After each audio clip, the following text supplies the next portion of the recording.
បាទពុកម៉ែបងប្អូនមកជំរាបសួរបាទពេលនេះខ្ញុំបានមកជួបនៅរុក្ខជាតិមួយមុខដែលឈ្មោះថាដើមចង្កេះអង្ក្រងនេះជាលក្ខណៈនៃស្លឹកដើមចង្កេះអង្ក្រងបាទអញ្ចឹងនៅពេលនេះបាទខ្ញុំនឹងជម្រាបជូនពីអត្ថប្រយោជន៍នៃដើមចង្កេះអង្ក្រងបាទផ្នែកឱសថបាទដើមស្មៅចង្កេះអង្ក្រង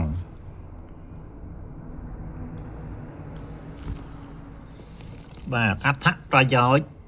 នៃស្មៅចង្កេះអង្ក្រងបាទស្មៅចង្កេះអង្ក្រង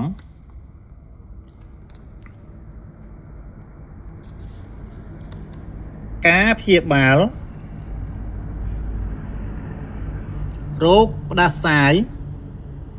រលាកបំពង់ករយដៃជើងទាចទឹកក្មេងពឹសអាចកុរបេងសួតព្រូនទំពក់រលាកក្រលៀន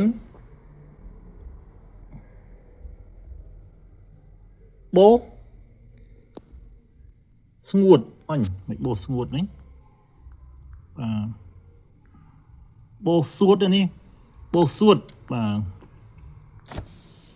កម្រិតប្រើដើមស្រស់ប្រើក្នុងមួយថ្ងៃបាទ30ទៅ60ក្រាមដើមស្ងួត15ទៅ30ក្រាមចំណាំហាមស្ត្រីមានផ្ទៃពោះប្រើបាទអញ្ចឹងសូមជម្រាបដល់ពុកម៉ែបងប្អូនបាទកូនក្មួយខាងស្រីណាបើអ្នកនាងណាមានកបាទសូមកុំយកដើមស្មៅចង្កេះអង្ក្រងនេះបាទមកពិសាជាឱសថឲ្យសោះណាវាបណ្ដាលឲ្យប៉ះពាល់បាទទារកនៅក្នុងផ្ទៃណាបាទអញ្ចឹងសូមហាមស្ត្រីមានផ្ទៃពោះពិសាណាបាទសូមអរគុណចំពោះពុកម៉ែបងប្អូនទាំងអស់និងសូមអធិស្ឋានផងដែររាល់កំហុសខុសឆ្គងបាទសូមពុកម៉ែបងប្អូនបាទជួយកែលម្អជួយកែសម្រួលនៅកំហុសខុសឆ្គងអំពីខ្ញុំបាទដោយសេចក្តីអនុគ្រោះផងខ្ញុំបាទរងចាំទទួលនៅការកែលម្អពីពុកម៉ែបងប្អូនដោយក្តីសោមនស្សរីករាយសម្រាប់ពេលនេះសូមជម្រាបលាសូមអរគុណ